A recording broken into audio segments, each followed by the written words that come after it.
This is the Cloud Ace podcast, bringing you the latest in cloud security through captivating chats with fascinating cybersecurity experts who are leaving their mark on the industry. Cloud Ace is brought to you by the SANS Institute and hosted by SANS fellow Frank Kim. And now, prepare for departure. You're cleared for takeoff. Here's your captain, Frank Kim. Welcome, everybody, to the latest episode of the SANS Cloud Ace podcast. Today, I'm very excited to have with us Deneen DeFiore. She's the CISO over at United Airlines. Deneen, thank you so much for being here.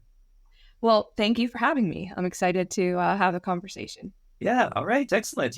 Hey, we first met earlier this year, and I heard all of the stuff that you were talking about and the amazing stories that you had. And I just thought to myself, oh, we've got to have Deneen on as a guest to share this with her experience and wisdom with a broader audience. So again, really appreciate it. I think people are going to love it.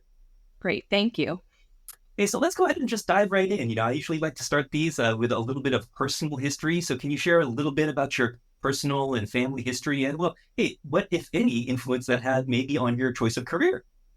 Sure. So, I grew up in I'll say a big family. I'm the oldest of 5 kids. So always had my siblings around and lots of family and friends. So definitely had an impact on me and my approach to people and interaction. So I like to make sure that I know people, understand people, and I kind of thrive off of that as well too. So definitely influenced me in the way I kind of approach things.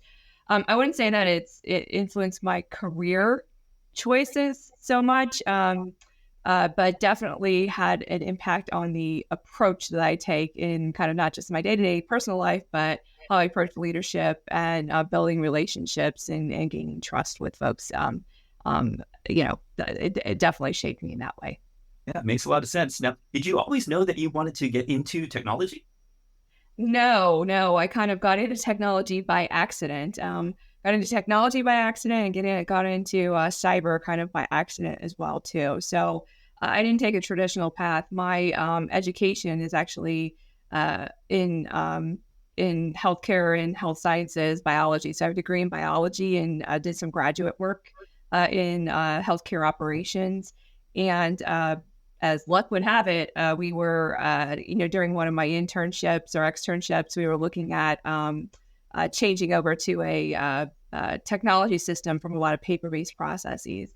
And I really liked the technology aspect, implementing the technology and understanding how the technology could enable the business processes a lot more than running kind of the operational stuff.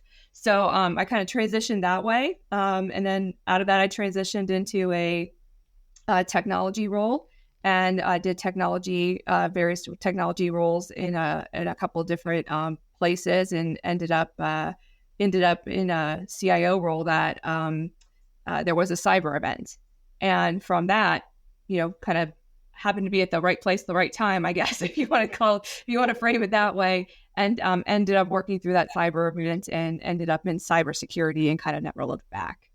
Well, okay, so you kind of preempted, one of my next questions. But before we get there, I actually spent a lot of time in healthcare myself, but always on the IT side, always on the technology side. And, knowing healthcare, there are plenty of opportunities for technology to make a difference. So in a sense, maybe that makes sense why you wound up moving in that direction.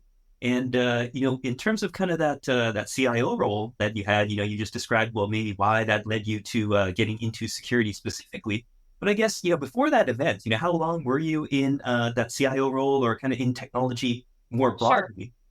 Sure. Yeah. So I started, I kind of started early career in a technology role, doing everything from infrastructure, like hardcore infrastructure, like Linux and Solaris type of system admin roles to middleware to application, but just kind of across the gamut. I tried to understand a little bit and gain experience across the board of different types of technologies. So I was in that kind of track for a while.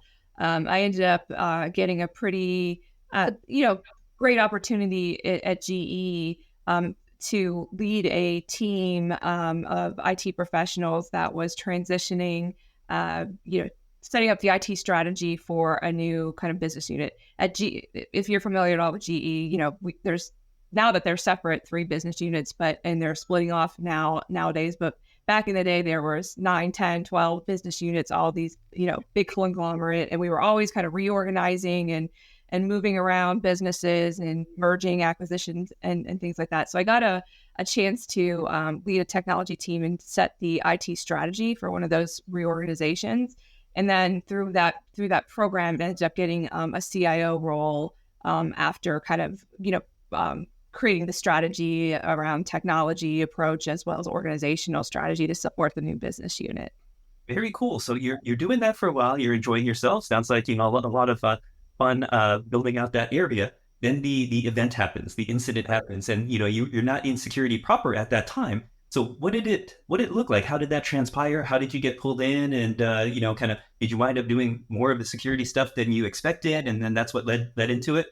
Well, I think, and this was a while ago. So, back in 2008, 2009 timeframe. So at that time, you have to remember that, cybersecurity as it kind of exists as a business risk management function really didn't exist in that context, right? It was more of, I'll say the infrastructure teams or the technology teams, you're putting protections around the perimeter network security, things like that, right? So that's kind of the context that we were operating with. When we did get notification of the event, I had to work and partner with those technology teams, but it was really around what I kind of thought was really interesting and kind of it kind of hooked me, right? Was the risks associated with, the data exfil that happened, the impact on the operations, and trying to understand that, okay, in terms of technology and what we'd have to do to change things like, okay, do we have to shut, that network segment off, and how did that impact what the business could do, and what does that the impact on revenue or the operational components of the business, and then bridging that gap to translate the risks of what was happening because it's nebulous, it's behind the scenes, right? Nobody really knows. They can't see the threat actor or attacker. They're just trusting you to say, this is what's happening. Translating that and really telling the story and articulating that in a manner that the business could understand it and then make the appropriate decisions so they could be resilient and get back to normal operations. So that's kind of what hooked me. And it was really, really kind of eye-opening to go through, the incident response, the business risk management, and even some of the, I'll say, regulatory and law enforcement, kind of discussions that were happening at that time. So it was really interesting, a lot different, I'll say, approach from a technology leadership standpoint and a different lens to look at what you're doing. So I really enjoyed that and kind of said, this is something probably that's going to be more, a skill set and a capability that we're going to have to lean into. And lo and behold, look where we are today. Yeah, amazing. So, that happens, that event occurs, and then you're basically thrown into the fire, get exposure to all of the fun, interesting back-end items of security, as you just mentioned. So then how long does it take? Of course, it took a while, a little bit to deal with that, the fallout of that incident, I'm sure. And then, then fast forward, you wind up becoming the CISO at one of the areas at GE, right? And right. How did that transition take place? Yeah. So again, we had our event in I'll say the business unit that I was, in the IT role at that time. But then there was also, a lot of things that were evolving. There were some big cyber events that were happening at that time. I think JP Morgan Chase, WikiLeaks. There's just a bunch of stuff happening, right? And kudos to the leadership at that time at GE. They were like, okay, well, what's our cyber posture? What's our cyber position? And again, we had the technology piece of it back in the technology organization, but it needed to be kind of brought up to the front and really build that capability across our company. So, of course, being in the spotlight a little bit there around going through those events, I was kind of tapped on the shoulder to help build that capability out at GE. Yeah, well, hey, that's great. So, you had buy-in from the very beginning in terms of leadership's understanding of the need for it. Now, if, I believe, hey, so you were the CISO, CTO, and I believe Chief Product Security Officer at GE Aviation. Now, Yes. this is all at a time when, the landscape, as you said, is changing, but the business is changing, but the technology is also changing with cloud adoption. So all these confluence of different factors. So, what was that journey look like? What was that journey like, and how did that look? Yeah, so that was a really interesting time. We were one of the first companies to really go cloud, like cloud first, right on Remember that? an industrial scale. So it was a I learned a lot, and it was around two things, right? I'll say two dimensions. Not only from the internal kind of enterprise, the way we would have to approach IT differently and IT security differently and cybersecurity differently within the cloud landscape, because you do have to think about the instrumentation, telemetry, the way you apply controls and the way you validate controls very differently than what we had done before, right? We had much more control when it was data center, on-prem. You could secure the perimeter and do like that, a pretty solid, pretty, I'll say, clear defense in depth strategy. When you move to cloud first, you're giving a lot of the responsibility and accountability to instantiate those security controls, at the app dev team, in the app dev teams, and even in the, I'll say, consumerization of that technology. So changing the way that we had to think about technology, even partner at that time with some of the web services companies that were kind of developing their technologies, from colos to what we have today. It was like that evolution.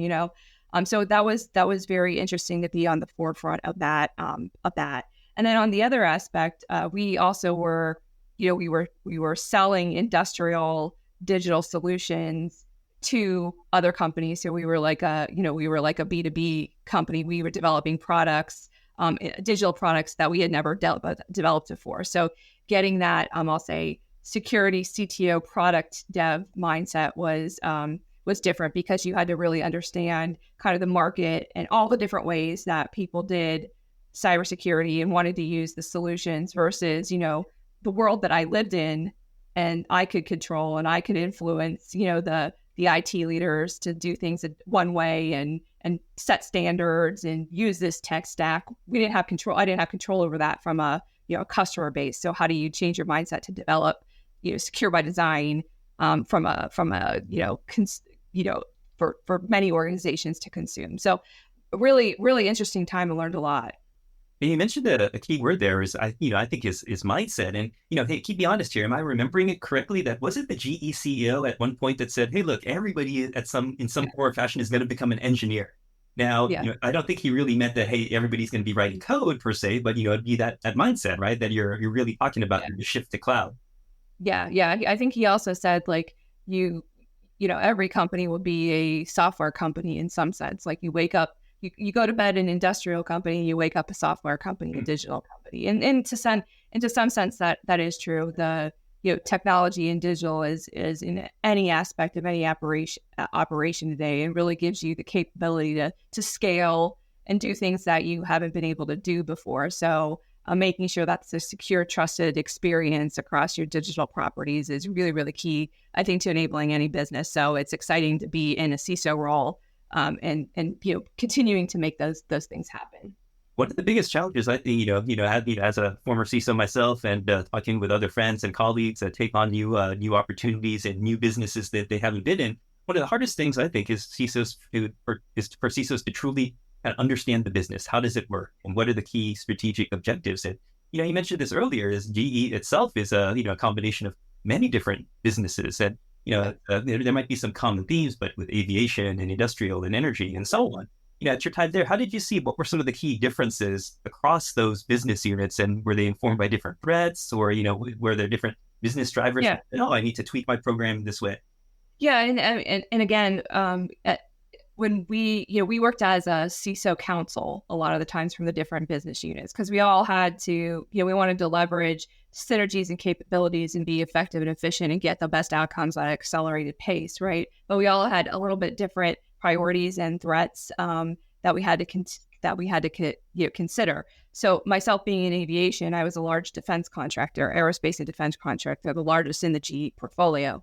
And then you maybe had a business like GE Lighting, which didn't need to worry about that, right? So how do you, and I have requirements from, large defense, from the defense, from the DoD and MODs across the world saying I have to do things a certain way. So, making sure that I could meet the obligations that we had as a business to our customers in national security as well too, but also work in a model that was quick and nimble and fast and, could support, the good of the whole conglomerate. So it was a little bit challenging because there were different competing requirements. And I always felt like we were here, right, up top, and there were maybe the denominator was a little bit too low for, for us at that time. So it was always interesting to try to balance that out and get consensus and make people understand that, we had to do things this way because of, our obligations, and how did that work in that larger framework. Yeah, makes a lot of sense. Going back to cloud security a little bit, cloud is, of course, much more well understood. And we mentioned mindset already as a key component of this. But in the early days, how did you build cloud security expertise for the team overall, especially when everybody's trying to figure this out, whether it be public cloud or, I know GE did a lot of stuff internally as well. Yeah. I mean, a lot of it was, a focus on continuous education and learning, right? We definitely invested in our people and gaining new skill sets, and made sure that, everybody, had the technical baseline that we needed it to operate in that new kind of paradigm, right? So a lot of investment in technology and training, as well as, making sure that people understood the context of what the outcomes the business was trying to get, and the way that we needed to work would be a little bit different, so moving really towards, kind of, iterative cycles and, like lean and MVPs and things like that, like changing the way we work to get the outcomes was really important, for us at that time. Yeah, makes perfect sense. Now, let's switch gears a little bit. After a long, successful run at GE, you've now been at United Airlines for, I think it's been about 4 years, which means you joined. Up on that. Yeah, right at the start of COVID, right? Perfect timing. Right. Perfect timing. Yeah. So, hey, what did the program look like when you started, and kind of what's different today? And can you share a little bit about kind of what happened when you joined? Yeah, well, the world changed significantly, right? When I joined, and then 6 weeks, we had a global pandemic where, the world changed, and the threat landscape evolved very quickly for everyone, and continues to evolve on a day-to-day, hour-by-hour basis, right? So I think the foundation at United was based in data protection, data loss, really around what you think of as core cybersecurity premises, compliance as well too, which are all good to have in table stakes. COVID changed things a lot because we had to, the business changed the way we worked. We worked from in the office to a virtual for a section of our population. Most employees are in the airports and on the planes and things like that. So that didn't change. But for our, portion of the population, we had to look at remote work, and we had to re-instrument our environment again. It was, when you're trying to have everything go through the data center, you have a certain way of securing and certain tools and technologies in a security architecture that works. When you're looking at cloud adoption, SaaS, remote working solutions, it's a different architecture and paradigm. So we had to quickly shift that over. The other thing that changed a lot was the way we interacted with our customers. So, we were leaning into digital capabilities, self-serve capabilities. So we had to think about what our digital solutions looked like and the security requirements that were needed to support those outcomes. We were even trying to do things that we hadn't done before as an airline, right? We were handling information like COVID test results and immunizations uploaded in our app that was healthcare information that we never, as any airline, had to deal with, right? So how do you create a security framework that protects the information in the manner that's trusted for that type of data, right? It's not just your name and passport information and address or credit card. It's now people's health information, which gives it a different spin. So we had to create a security framework that would enable us to do that, and and create the travel ready center that let our customers get that information and be on their way in a manner that was really convenient for them and differentiated us for that safe travel experience.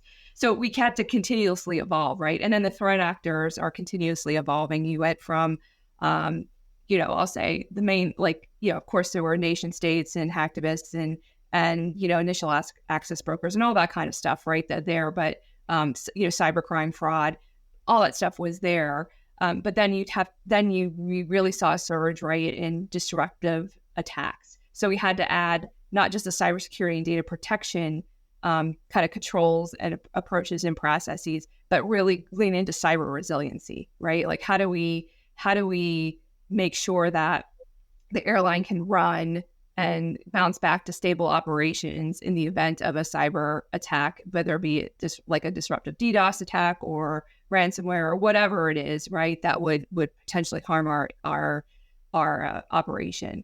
And just an example for that, like our segmentation strategy, again, was based on our network segmentation strategy was based on, I'll say, types of data, right? Like PCI data, PII data, and we would zone things and, put things and protect things from that perspective. When you added the layer of resiliency in, the workload segmentation strategy had to change because we had to protect the capabilities and the systems that would run the airline in a way to get a plane from point A to point B safely. So, we didn't stop doing the data protection and data zoning and things like that, but we had to add a component of segmentation based on resiliency and other things like that. So that's just an example of how things changed very, very quickly. Hey, so, you were just talking about the need to go from kind of data segmentation to resiliency a little bit. And, certainly the cloud enables a lot of that. How much is in the cloud? Was it the cloud that really set that up? Or is it a broader kind of re-architecture, a combination of kind of in the cloud and on-prem? Kind of what does that tactically look like?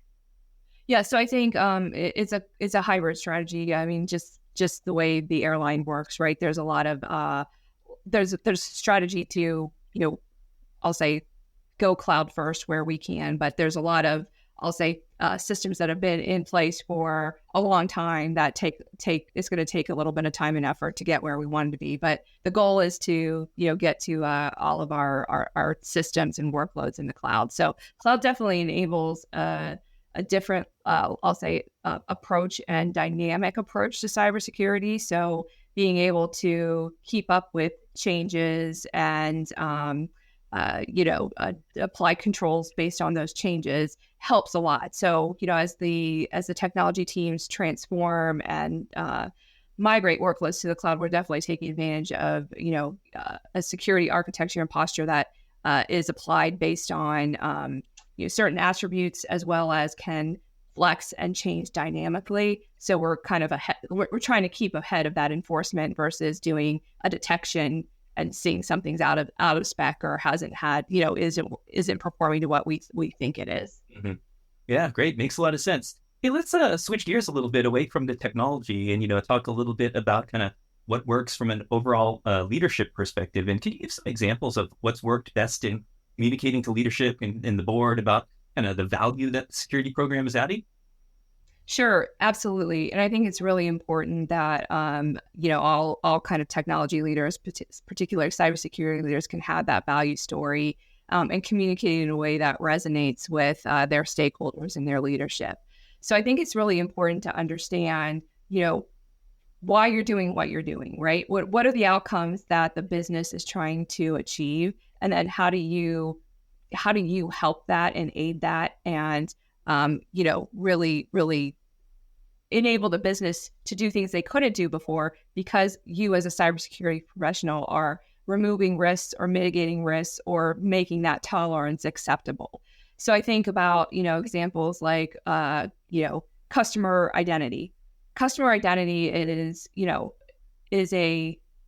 I think initially people think of it as, customer access to whatever your app, your resources, and you want to make sure they're secure and there's no fraud and the accounts aren't taken over and things like that. So you think about it in a strictly cybersecurity and fraud protection sense. But when you look at customer identity, that really sets the foundation for your strategy on how you interact and enable the customer, know the customer, provide more value-added services, more personalized services, and things like that. So being able to articulate the value that, yes, we're going to set this foundation of customer identity and security up, but it enables much greater outcomes and business value add is an example of a story and a connection you could make. Another thing too is, as you look at the state of the world and how cyber can aid in risk decisions around where you're operating and what you're doing in some high risk countries is another kind of value add. So there's a lot of things that you can, as a cybersecurity professional, if you think about what outcomes the business is trying to achieve, you have a role to play in that and really articulating what that is and making the connections for your business and operational leadership. Mm-hmm. Yeah, great. The now, being at United for about 4 years now, can you what would you say are the broad brushstrokes of, what the program was like then and, and what the program looks like now, especially with these COVID changes? Yeah. So, I think as I mentioned, we keep on layering dimensions of our program. So, we built on the foundation of, I'll say, cybersecurity and data protection to make sure that we were doing what I'll say are table stakes, being brilliant at the basics. So making sure we have, the data protection and controls in place, making sure that we have great vulnerability management and response procedures, right? So we are identifying vulnerabilities quickly and making sure we're remediating them in a swift manner. Making sure we have great incident response, detection and response processes as well, so we can identify threats quickly and remediate them. So building those really enhancing those, I'll say, basic cybersecurity foundational aspects of the program. Then we later on, as I mentioned, the cyber resiliency pieces. So advancing our capabilities in terms of how the threat is evolving and how the technology is evolving. So when you think about cloud adoption, as well as the threat evolution, putting that cyber resiliency dimension to the program. So things like, like I said, the overhaul of the segmentation strategy, the more capability around immutable backups and recovery, and then also integrating into our business continuity planning and response. So it's not just a cyber response, it's an actual business response to a cyber threat. So you're building those advanced capabilities and continuing to do that. And then the third kind of tenet of the program now is really around cyber safety. So if you think of us as an airline, safety is front and center in everything we do. So how do we make sure that we have a program and we are building out a program as our fleet changes for all the E-enabled and connected aircraft and ground information systems, that they're secure and safe, in terms of flight safety and continued airworthiness, as well as the component of cyber safety that extends to all employees, particularly our frontline employees. How do they interact with technology, just like they interact with other tools and processes and services from a safety perspective? How do they interact with technology in a cyber safe manner? So it's really kind of evolved from cybersecurity to adding cyber resiliency to adding cyber safety. So it's an evolutionary strategy, but we're still working on it, and we continue to add capabilities and enhance our baseline information, kind of raise the bar, add capabilities, and make sure that the business is safe and secure as they enable new outcomes. Yeah, great. And tying that back to kind of the board and senior level communications, it seems like, hey, if you're talking about resiliency and safety and things that matter to the business, and keeping passengers safe, that's kind of the story kind of tells itself in a sense, right? You don't need to talk about all the technical details. Right. Yeah. And I think as you're having those conversations with your leadership and the board, I mean, they don't really want to know how many vulnerabilities and like what the count is and what the critical high flaw ratio is. Like they don't really want, like, you're there and you got that, you're managing that from a day-to-day perspective. What they want to understand is like they want to understand the impact to the overall financial stability, operational stability of the company, and then how you're kind of managing that to make sure that the impact is as minimal as it is if there was something to happen. Yeah. All right. Hey, well, moving on here, we'll switch to talk about something else. You're the chair of the Aviation ISAC. And can you tell us a little bit about what the organization, the charter is, what it's focused on, and kind of your focus there, your role there? Yeah. So I've been with the Aviation ISAC as a board member, as a founding member,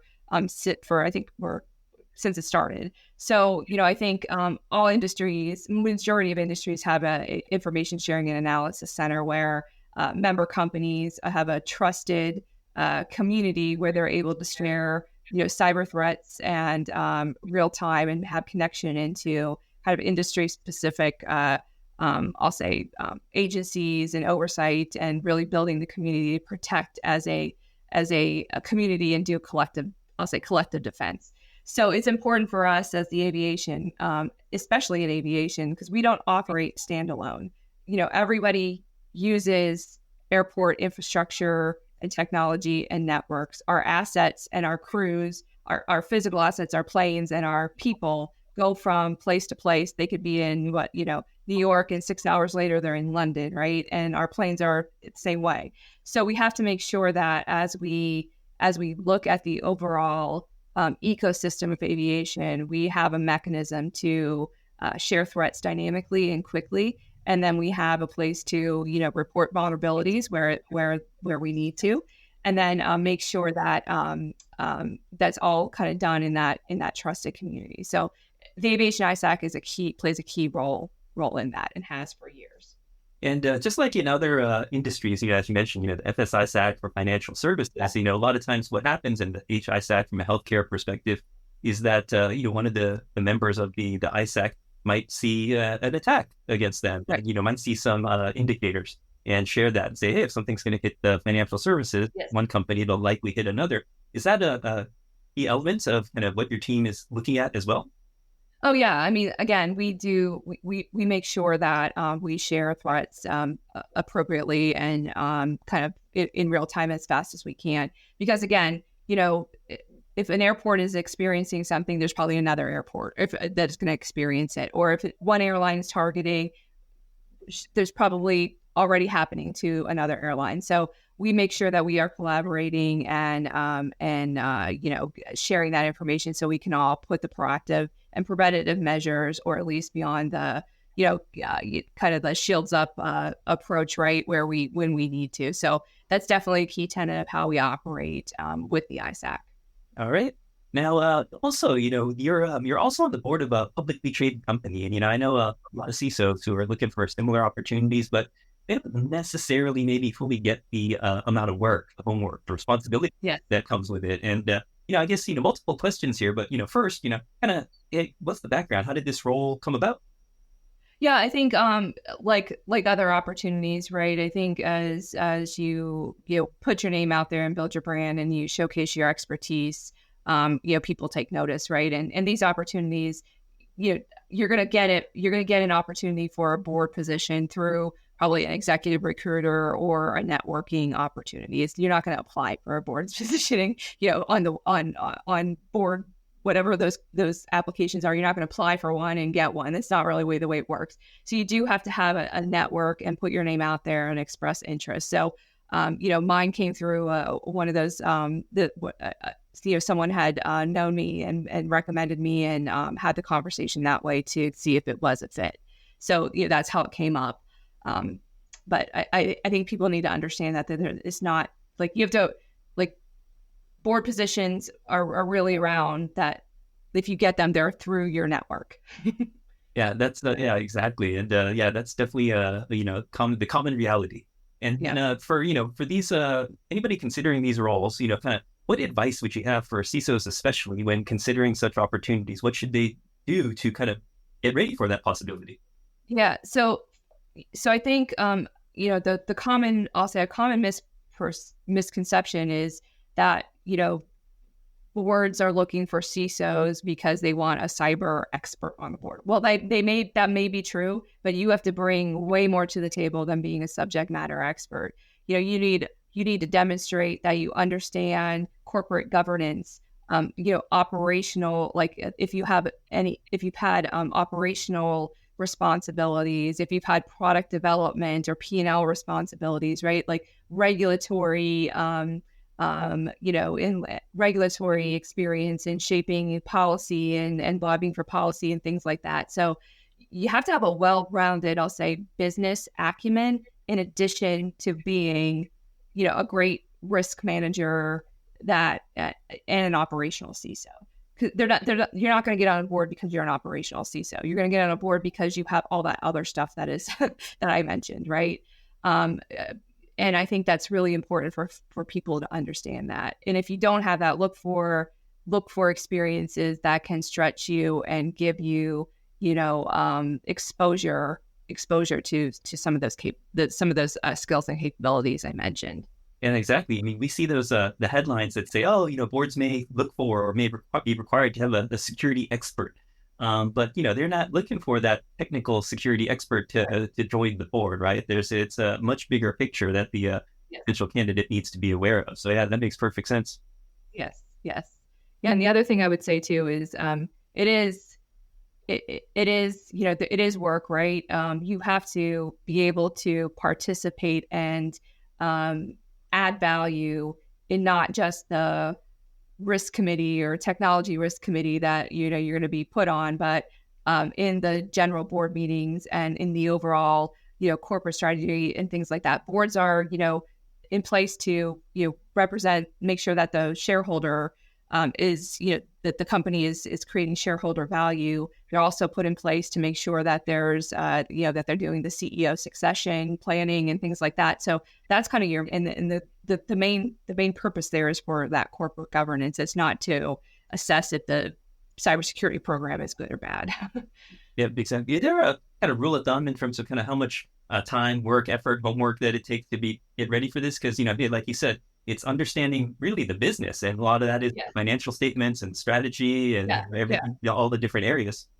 Yeah, I mean, you definitely have to be engaged, and it's not a just show up 4 times at the board meeting, right? There's I'll say there's a lot of I'll say special meetings because there's always special topics that are happening. So you have to be available and be able to manage your time.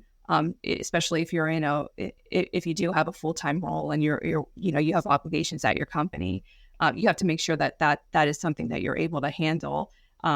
When you're prepping for the board meeting, there's a probably several 100-page packet that comes out that you have to run through and figure it out. And if you don't know things, you're going to have to set up time with the company's CFO and say, walk me through this. I don't understand this. Why is this metric look like this? And I'm used to that.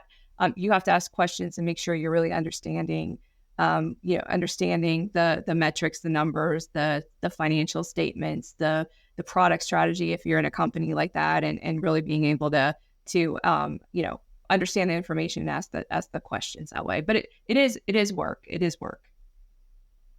Great. Yeah. Great tips. Great tips. Before we close things out, let me go ahead and, give you an opportunity to ask a reverso question, anything that you might like to ask me.